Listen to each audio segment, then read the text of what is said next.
27th of December, right? Yesterday, I thought I was going to get back on track today. That did not happen. I was sorely mistaken. Today, I fell deeper than ever before. I started off well. I got a running start. I really tried.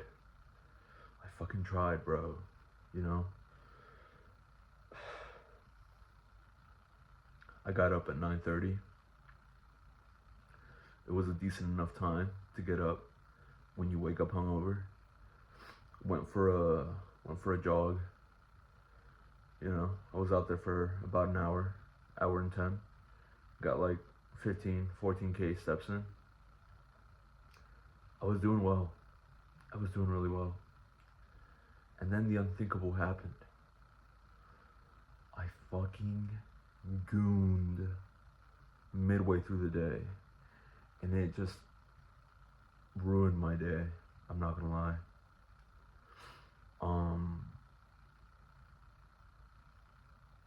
I'm not resilient enough to cope with my failures, is one thing today really showed me.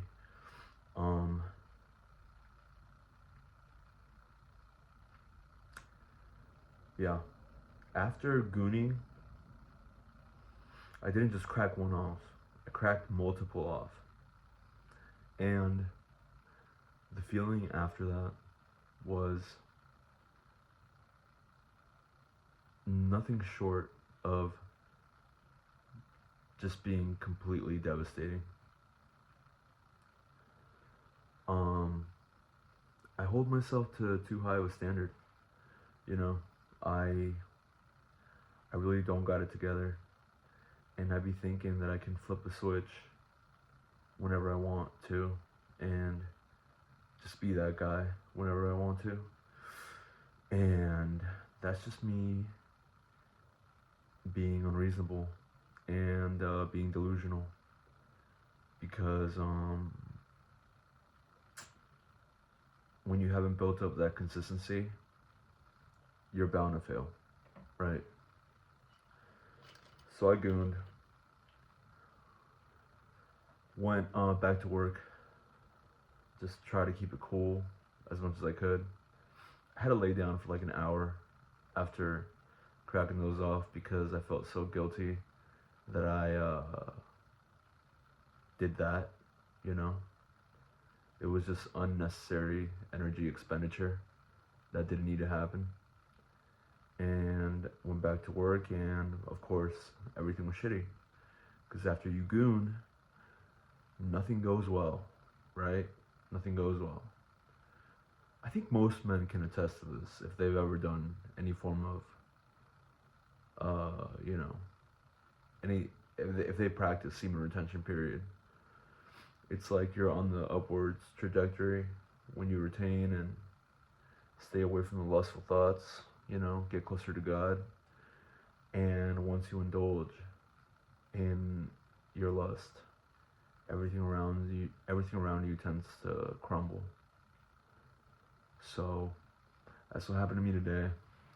I tried to carry on forward after laying down for an hour and closing my eyes and putting ambient sounds to reset my mind and reset from the disappointment and the guilt that I felt. But that didn't work. I went back to work, stayed out there for about 3 to 4 hours. I got the worst orders I've ever had in my life for a Saturday.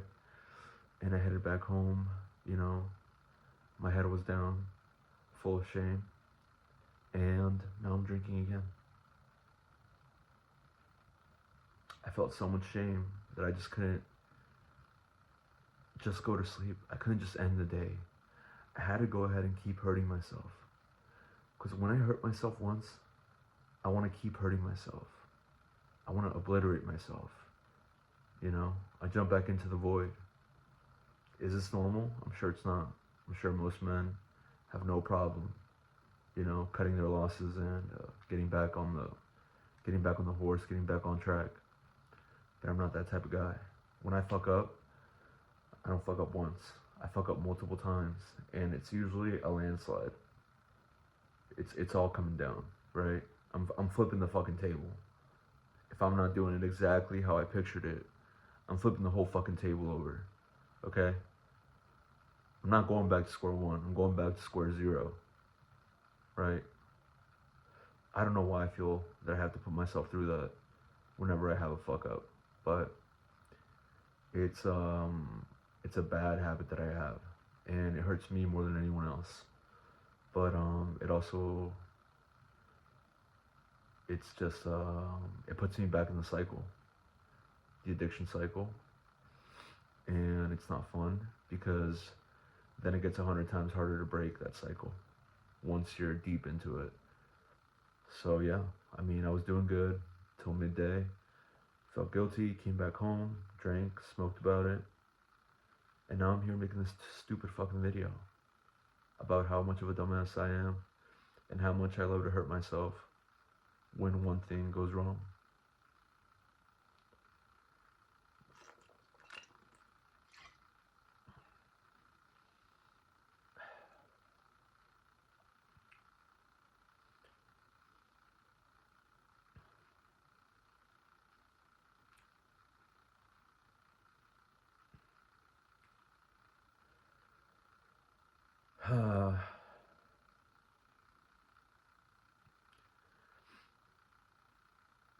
It's like you have a vision for the person you could be, and you know you damn well could be that type of person,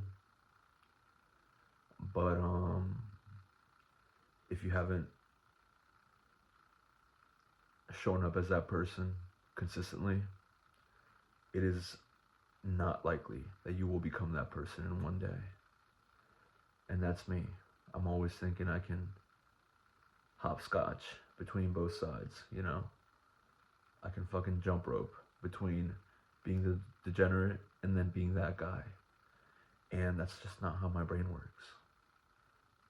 I wish that was how the human brain worked, where you could just like completely fall off and then get back on. But no, getting back on and climbing back up that mountain takes a lot of effort, a lot of persistence, and it takes a lot of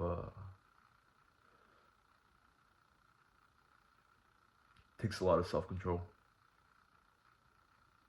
Something I don't possess. And it takes a lot of forgiveness and giving yourself grace and having faith in God. And I lack that for the most part. I don't like to admit that. I'd like to think I have a lot of faith in God. I'd like to think that I'm more powerful than what I show. I'd like to think that I have an ace up my sleeve. But the truth is, I have nothing.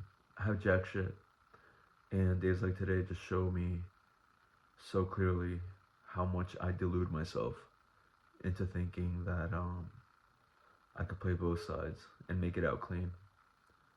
Because there is no making it out clean when you play dirty your whole life. So today was disappointing. I don't even know if the gooning was the most disappointing thing of it, most disappointing part of it. I think the more disappointing part of it is that I kind of just let myself go when I fuck up a little bit. I tend to want to fuck up a lot. I don't know what that part of me is. I think it's just the calling of the void. You know, you live long enough in the void, and the void calls back at you. And you know, going through this cycle, tearing yourself down after you build yourself up. It's just it's how you roll. You know, it becomes sort of an identity, and it's not fun. It's not easy, and you know, it's like running up against a wall. But the wall is what you've been used to your whole life. Especially you've been a drug addict, an alcoholic. You kind of like that wall, you know. You never want to feel like you're getting better. The wall is what you know. So you come back to that wall, you stare at it. You drink to that wall, you smoke to that wall. You know, The wall is what you've known. You know, self-improvement and getting better isn't what you know. So when you are improving, when you are getting better, when you are becoming a more reasonable human being, it's something that you run away from because it doesn't feel right, you know? It doesn't feel familiar. So you go back to what you know. Even if what you know hurts, and even if what you know is pathetic, and even if what you know is old and played out, it's not cool anymore. But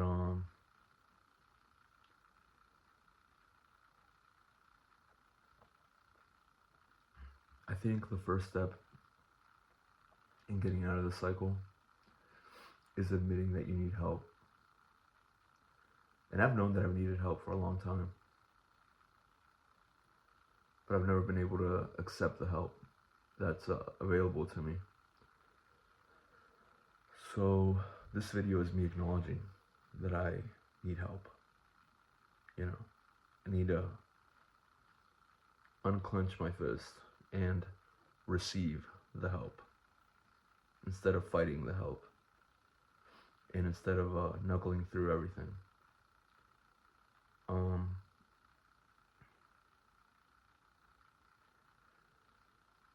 It's a tough place to be in, and if you're an addict, you know exactly what I'm talking about. You know exactly what I'm talking about. I think accepting the help and giving yourself grace is just about the hardest thing you could do when you're stuck in the addiction loop. Because every addict is hard on themselves to an unreasonable degree.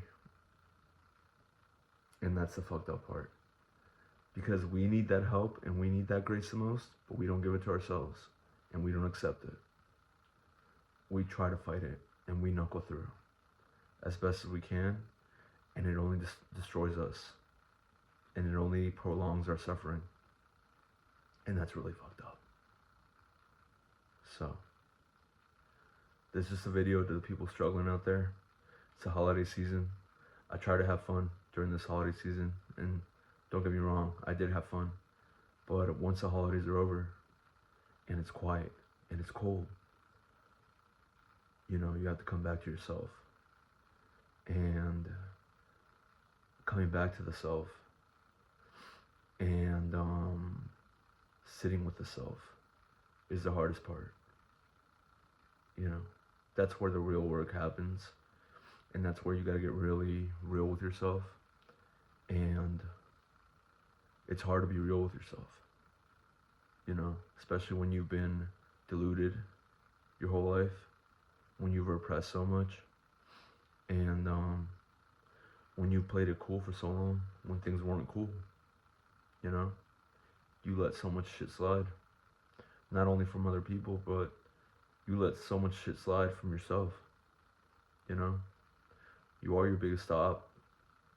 You yourself are your greatest enemy. And the whole, you know, the healing process. I think that's what's the hardest part about being addicted, is that you're running a one-man show. But that one-man show, it wears on you. It's tiring to run it, keep up appearances, and act like everything's okay when nothing really is, you know. I have moments in my day where I feel like I'm about to have a full-blown panic attack because nothing is right. Nothing feels right. None of my thoughts feel right. None of my actions feel right. Everything feels wrong. You know? I think I've said to myself, I could complain all day long about everything going wrong in my life and about how everything around me annoys me to an unreasonable degree. And that's just me projecting how much I dislike how I conduct myself, right? Because if I was able to control myself and conduct myself in a better way, I'd be able to take action and actually take control of the circumstances that affect me greatly. But I'm not able to control these things, and so my mind sometimes goes on a spiral and complains about everything. I try to keep those complaints in, but I think it's important to at least speak them out or write them out, you know?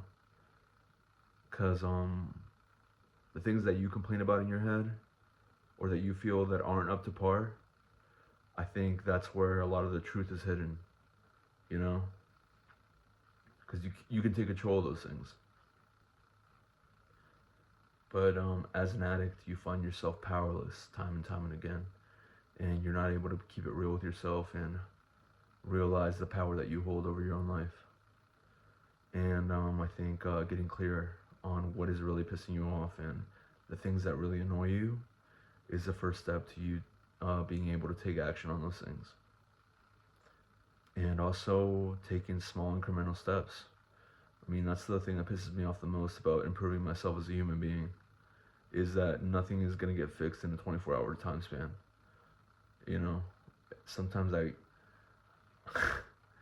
you try to go to the extreme to get it all in control in a 1 day, 1 week span. It doesn't work like that, you know?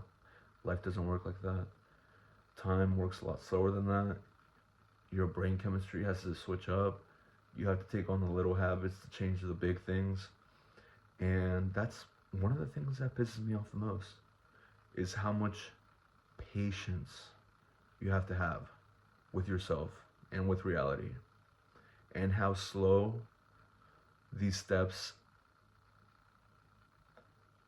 you know, it won't budge immediately. The rock doesn't budge immediately, it budges with time, but you have to take consistent action, right action, to make the rock budge. I know, I know, I know. It's insane. It drives me fucking insane. I literally feel like I'm being tortured because I just want to fix it all in 1 day. I've even abused drugs and alcohol and tried to fix it all in 1 day by abusing drugs and alcohol. You know, just being in a full manic state and attempting to get it all done never works. There's always a total collapse because it's not sustainable. It's never about the intensity. It's always about the consistency. And if you're consistent in the right action, and if you're clear on what the right action is, that is the only way that it's ever going to get better. Peace out.